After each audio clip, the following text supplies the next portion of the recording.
اور پاکستان میں بھی کم از کم جو لوگ اس کو سنجیدگی سے دیکھ رہے تھے انہیں اندازہ تھا کہ حالات جو ہیں وہ خرابی کی طرف جا رہے ہیں اور خدا نخواستہ آگے چل کے اتنے خراب ہوں گے کہ شاید ہمارے کنٹرول سے باہر نکل جائیں گی چیزیں. اور آج وزیر اعظم صاحب کی جو بات آپ نے سنائی یا جو ہم دیکھ رہے ہیں قریب سے, میں یہ کہہ سکتا ہوں کہ ہمیں بہت خوفناک صورتحال اس حوالے سے لگتی ہے کہ چیزیں شاید ہمارے کنٹرول سے نکل جائیں. آج ہمارے پاس ہم یہ کہتے ہیں کہ کچھ جگہیں ضرور موجود ہیں, کچھ اسپیس ہمارے ہیلتھ سیکٹر میں موجود ہے, لیکن ہم اس میں اضافہ بھی کر رہے ہیں. لیکن اس کے باوجود بھی جتنی تیزی سے کیسز بڑھتے جا رہے ہیں, مجھے لگتا ہے کہ یہ بہت مشکل ہو جائے گا کسی بھی صوبے کے لیے کہ وہ بڑھتی ہوئی پیشنٹس کو یا جو ڈیمانڈ بڑھتی جا رہی ہے ہاسپٹلس کی اس کو وہ کیٹر کر سکیں. تو میں سمجھتا ہوں کہ صرف یہ کہہ دینے سے کہ جی مجھے پتا تھا پہلے کہ کیسز بڑھ جائیں گے, لیکن اس کے باوجود بھی ہم نے بازار بھی کھولے, ہم نے اور بہت ساری چیزیں کی. اور مجھے تو حیرت اس بات ہوتی ہے کہ جب وزیر اعظم یہ کہتے ہیں کہ ہم نے SOPs پر عمل درآمد کرانا ہے اور لوگ نہیں کرتے. آپ کو یاد ہوگا کہ جب بے نظیر انکم سپورٹ پروگرام کے پیسے تقسیم ہو رہے تھے, ہم نے اس وقت بھی کہا کہ یہ طریقہ کار غلط ہے جس طرح سے پیسے دے رہے ہیں, لیکن ہماری بات نہیں سنی گئی. جب یہ ٹائیگر فورس بنائی گئی, جو ٹائیگر فورس کے اپنے اجتماعات ہوتے ہیں, جہاں جہاں یہ اکٹھے ہوتے ہیں, جہاں سے حلف لیے جاتے ہیں, جہاں کی رجسٹریشن ہوتی رہی, وہاں پر SOPs کی وائلیشن ہوتی رہی ہے. پیٹرول پمپس پر جو صورتحال آپ کو نظر آ رہی ہے وہاں پر SOPs کی وائلیشن ہوتی جا رہی ہے. اور مطلب جہاں آپ نام لیں جو وفاقی حکومت نے کام کی, ہر جگہ آپ کو یہ نظر آتا ہے کہ وہاں لوگ مل جل رہے ہیں اور SOPs کی وائلیشن ہو رہی ہے. اب آپ کے پاس ایڈمنسٹریشن موجود ہے, آپ ایڈمنسٹریشن کی بات نہیں کرتے کہ ہم نے اس سے زیادہ کرا, آپ کہہ رہے ہیں ہم نے ٹائیگر فورس سے کرانا ہے. مجھے سمجھ نہیں آتی بات کہ آپ کے اسسٹنٹ کمشنرز ہیں, ڈپٹی کمشنرز ہیں, مختار کار ہیں, پولیس ہے اور بہت سارے ادارے ہیں جو ٹرینڈ ہیں اس کام کے لیے کہ وہ یہ کام کر سکتے ہیں, ان کو تو آپ نے پیچھے چھوڑ دیا ہے. اور آپ یہ کہہ رہے ہیں کہ میں ٹائیگر فورس سے کراؤں گا. مجھے سمجھ نہیں آتی کہ وزیر اعظم صاحب کے ذہن میں کیا ایک خاکہ ہے اس ملک کو کورونا سے بچانے کے لیے. جو یہ نمبر آف کیسز بڑھتے جا رہے ہیں اس کو وہ کیسے کریں گے. مجھے تو نظر آتا ہے کہ شاید ہر مرض کی دوا جو ہے ان کے پاس ایک ٹائیگر فورس بن گئی ہے کہ راشن بانٹنا ہوگا تو وہ بھی ٹائیگر فورس بانٹے گی. میں اس پہ میں بالکل آپ نے جو کہا میں سینٹر محسن عزیز صاحب سے بھی ان کا پوائنٹ آف ویو لوں گی, کیونکہ ظاہر ہے تحریک انصاف سے ان کا تعلق ہے. محسن صاحب, آپ کو کیا لگتا ہے کہ وزیر اعظم نے آج جو بات کی ان کو بہت پہلے کہنی چاہیے تھی؟ لاک ڈاؤن کے اوپر مستقل ایک بات ہوتی رہی, لیکن اس وقت جو ہے وہ پانی سر سے گزر گیا ہے. کیا اس وقت اپوزیشن کے بارے میں, اپوزیشن لیڈر کے بارے میں ان کو ایسا کہنا چاہیے تھا, بجائے اس کے کہ وہ ان کی خیریت دریافت کرتے, بجائے اس کے کہ ان کی طرف مفاہمت کا ہاتھ بٹاتے جو کہ بڑھاتے اس وقت پاکستان کو ضرورت ہے؟ کیا ان کو یہ کہنا چاہیے تھا؟ دراصل دیکھیے, بدقسمتی سے یہ کرونا پہ شروع دن سے ہی سیاست ہو رہی ہے. ہمارے سینٹ میں بھی جب یہ تقاریر ہوتی ہیں تو میں نے اس وقت بھی یہ وہاں عرض کی تھی کہ یہاں پہ تو صرف ایلیگیشنز کے اوپر ایلیگیشنز لگائی جا رہی ہیں اور کوئی تجویز صحیح قسم کی سامنے کسی نے نہیں دی. لاک ڈاؤن کی بات ہوتی ہے تو لاک ڈاؤن کس کو کہتے ہیں؟ اب پاکستان کا لاک ڈاؤن اور انگلینڈ کا لاک ڈاؤن اور امریکہ کا لاک ڈاؤن اور سوئٹزرلینڈ کو لاک ڈاؤن کو آپ پاکستان کے ساتھ کیسے کمپیئر کرتے ہیں؟ پاکستان میں تو ایک گھر میں چھوڑ دیں آپ, ایک کمرے میں ساتھ لوگ رہتے ہیں. دیہات ہیں وہاں پہ تعلیم ہے نہیں, شعور ہے نہیں, جو تعلیم تھی وہ دی نہیں گئی. اب تعلیم تو اس طرح کا حال تھے کہ ہمارے جو اسکول تھے, اب میں کسی کے اوپر یہاں الزام نہیں لگانا چاہتا, جہاں چھٹی جماعت تھی وہاں پہ جو ہے تو 10 بیلیں اور جو ہے نا جو 12ویں جماعت تھی وہاں پہ 10 بکریاں جو ہے تو باندھی گئی تھی. یہ تو ہماری تعلیم کی حال ہے. اب بات یہ ہے کہ دیکھیے لاک ڈاؤن, یہاں پہ لاک ڈاؤن سے کچھ فائدہ نہیں ہوا اور نہ ہوگا. یا تو کرفیو کی طرف جائیں جس کا مطلب ہے کہ سب کا سب بند ہو جائے, بٹ سٹل جو امیر لوگ ہیں وہ تو بچ جائے گا کیونکہ اس کے گھر میں 6 کمرے ہیں اور 6 بچے ہیں تو 6 کمروں میں رہ جائیں گے. لیکن غریب کیسے بچے گا؟ دیکھیے یہاں تو یہ سب چیزوں کو دیکھنا پڑے گا. آپ یہ دیکھیے جو عید گزری ہے, عید کے بعد سے یہ زیادہ پھیلا ہے. کیوں زیادہ پھیلا ہے؟ عید پہ تو مارکیٹ بھی بند تھی, عید پہ تو دکان بھی بند تھی, عید پہ تو کارخانے بھی بند تھے, لیکن اس کے باوجود پھیلا ہے بیکاز ہمارے میں شعور نہیں ہے, بیکاز ہمارے میں ابھی تک گاؤں دیہات میں یہ ماسک جو ہے اس کو سمجھا جاتا ہے کہ یہ جھوٹ ہے, بلکہ کرونا کو جھوٹ سمجھا جاتا ہے. اب کرونا کو جھوٹ یہ سمجھا جاتا ہے کہ یہ کرونا کا جو پیشنٹ اسپتال جاتا ہے, حکومت کا جی سر, اسی لیے حکومت کا کہا جاتا تھا کہ حکومت سٹرکٹلی, کیونکہ عوام تو اتنے زیادہ جو ہے وہ پڑھے لکھے نہیں ہیں, ان کو اتنا زیادہ شعور نہیں ہے کہ کرونا کھا گیا تو لیڈرشپ نے جی اچھا ٹائیگر فورس پھر عمل درآمد کرائے گی. اب تک تو یہ جا کے شعور بھی ہونا تھا جو ہو گیا گاؤں میں جائے. نہیں ابھی بھی اس کے باوجود بھی ابھی بھی پھیلنا ہے اس نے, اور اس پھیلنے کو جتنا حد تک روکا جا سکتا ہے اس کو روکا جائے. لیکن یہ اس طرح کی چیز ہے کہ یہ اس کے اوپر سیاست نہیں کرتے. یہ دیکھیے ایک بیڑا جو ہے وہاں پہ سمندر میں تھا جو کہ ساحل پہ لگا ہی نہیں تھا کتنے مہینوں سے, اس میں بھی یہ کرونا پایا گیا. تو یہ ابھی اٹ از ناٹ نون کہ اس کی سورس کیا ہے, اس کی ساری جو ہے خالی ہاتھ لگانے سے ہوتا ہے, ہوا میں جاتا ہے, کیا ہوتا ہے. ٹھیک ہے محسن صاحب, وہ تو ظاہر ہے لوگوں کو بہت لوگوں کو پتہ ہے, لیکن حکومتوں کی ذمہ داری, عائشہ پاشا صاحبہ آپ بتائیے گا حکومتوں کی کیا ذمہ داری ہے, اور کیا آپ نہیں سمجھتی کہ حکومت جس طرح سے سوچ رہی ہے, اگر کوئی بھی حکومت ہوتی جس طرح کی معاشی بحران ہے پاکستان کے اندر, وہ شاید اسی طرح کے فیصلے کرتی. آپ کو حیرانگی ہوئی ہے وزیر اعظم کے آج کے خطاب پہ؟ دیکھیے حیرت تو میں نہیں کہہ سکتی ہوں ہوئی. اس کی وجہ صرف یہ ہے کہ یہ پرائم منسٹر صاحب نے پہلے بھی کی اس طرح کی باتیں. ہی از ناٹ سیریس. ہم نے بارہا اپوزیشن نے ہاتھ بڑھایا ہے کہ یہ جو نیشنل لیول کی ایشوز ہیں کہ ہم سب مل بیٹھ کے ان کو سالو کریں, ریزالو کریں, چاہے وہ ہماری PMLN کی لیڈرشپ ہو, چاہے وہ PPP کی لیڈرشپ ہو. ہر طرف سے یہ پیش رفت ہوئی ہے, کرونا کے کانٹیکسٹ میں ہوئی ہے. لیکن یہ رسپانس جو پرائم منسٹر کا یہ بہت ہی زیادہ جسے کہنا چاہیے ڈسکریجنگ ہے. یعنی آپ نیشنل ایشوز پہ پرائم منسٹر کے یہ آپ کوئی پارٹی کے ہیڈ نہیں تھے, آپ اس وقت پرائم منسٹر آف پاکستان ہیں, اور یہ پورے 22 ملین لوگوں میں سے زیادہ ووٹر جو ہیں وہ PMLN کے ہیں. آپ کو اس طرح کی بات کہنی بالکل نامناسب ہے, جبکہ آپ کو پتا ہے کہ لیڈر آف دی اپوزیشن خود اس میں اس وقت جیسے کہنا چاہیے اس کے وکٹم ہیں. تو یہ کس طرح کا سگنل آپ دے رہے ہیں؟ آپ کی اسٹریٹجی کلیئر ہوئی نہیں. آپ کو لاک ڈاؤن نہیں, لاک ڈاؤن اب یہ جب کل جو ورلڈ ہیلتھ آرگنائزیشن نے کہا ہے, میرا تو بہت میرے لیے کنسرننگ تھا, شاید پرائم منسٹر کے لیے نہیں ہو. وہ تو چاہ رہے ہیں بغیر کہے ہوئے کہ ہرڈ امیونٹی کا پورا سلسلہ انہوں نے کر دیا, جو فارغ ہو سکتا ہے وہ ہو جائے, ہم لاک ڈاؤن کھول لیتے ہیں, ہمارے پاس تو وہ ریسورسز نہیں ہے کہ ہم بٹھال کے لوگوں کو گھر کر لیں. مجھے تو ان افیکٹ یہ اسٹریٹجی لگ رہی ہے. And I am sorry I am using this harsh terminology, لیکن اس کی جسٹیفیکیشن یہ پرائم منسٹر خود کلیئر نہیں تھے, ان کا خود اپروچ اس پہ ٹھیک نہیں ہے. اپوزیشن نے کہہ کے پارلیمنٹری اجلاس بلوائے ہیں, پہلے بھی بلوائے جب شہباز شریف صاحب واپس آئے لندن سے, تو پرائم منسٹر اٹھے, انہوں نے باتیں کری, اٹھ کے چلے گئے, کسی کو سننا گوارا نہیں کیا. اب اجلاس چل رہا ہے, ایک دفعہ آنا گوارا نہیں کیا. یہ کیسے, یہ کس طرح کی پرائم منسٹر ہیں جو کہ اپنے آپ کو اس طرح کی باتیں ڈاکٹر صاحبہ میں ڈاکٹر عابد سلیری صاحب کو بھی اس میں شامل کروں. ڈاکٹر صاحب, لاک ڈاؤن کا کہا جاتا ہے کہ لاک ڈاؤن جو ہے وہ واحد حل نہیں ہے, مگر آپ کی کچھ عرصہ پہلے کچھ سرویز بھی آئے تھے, کچھ ریسرچ بھی تھی SDPI کے, جس میں کہا گیا تھا کہ پہلے لاک ڈاؤن کے بعد سے تقریباً 2.5 لاکھ لوگوں کو آپ نے بچا لیا. اگر میں غلط ہوں تو مجھے صحیح کر سکتے ہیں آپ, وہ کیا تحقیق تھی, اور لاک ڈاؤن کس طرح سے پوری دنیا میں بہتر ہوئے ہیں؟ اس بات کو اسی پہ ختم کر کے پھر میں آگے بجٹ پہ جاؤں گی. جی سر. دیکھیے آسما, لاک ڈاؤن جو ہے وہ بیسیکلی ٹائم گین کرنا ہوتا ہے حکومتوں کے لیے, کہ حکومتیں اپنے آپ کو تیار کر سکیں صحت کی سہولتوں کے لحاظ سے, وہ سوشل پروٹیکشن کے لحاظ سے, بزنسز کے لحاظ سے. SDPI نے جو چائنا کا ڈیٹا تھا اس کو استعمال کرتے ہوئے ہم سب یہ دیکھ رہے تھے کہ اگر جو پہلا لاک ڈاؤن تھا وہ نہ ہوتا تو پھر پاکستان میں جو کیسز کی تعداد جو تھی وہ کیا ہوتی اور کتنی جانیں جو ہیں وہ ولنریبل ہوتی.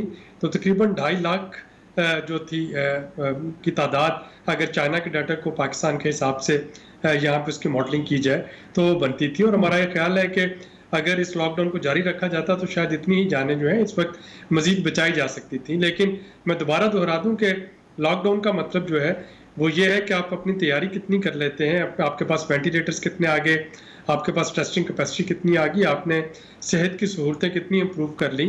اگر یہ چیزیں نہیں ہیں تو آپ بھلے 6 مہینے لاک ڈاؤن رکھیں, جو ہی لاک ڈاؤن ریلیکس کریں گے وہ دوبارہ سے سرچ کر جائے گا جو ڈیزیز کا برڈن ہے, کیونکہ ارد گرد ہر جگہ ڈیزیز موجود ہوگی. تو یہ اب کتنا نقصان ہوگا اب جبکہ لاک ڈاؤن نہیں ہے؟ اور اب آپ کی تحقیق کیا کہتی ہے؟ کہ کچھ عرصہ پہلے ہم نے لاہور کے حوالے سے تو پڑھی تھی جس میں 6,70,000 کی کوئی فگر جو ہے وہ دی گئی تھی. اب صورتحال کیا ہے؟ کیونکہ وینٹیلیٹرز وغیرہ ویسے کاغذوں میں تو ہمیں بہت زیادہ نظر آ رہے ہیں, ساری چیزیں بہت زیادہ ہیں,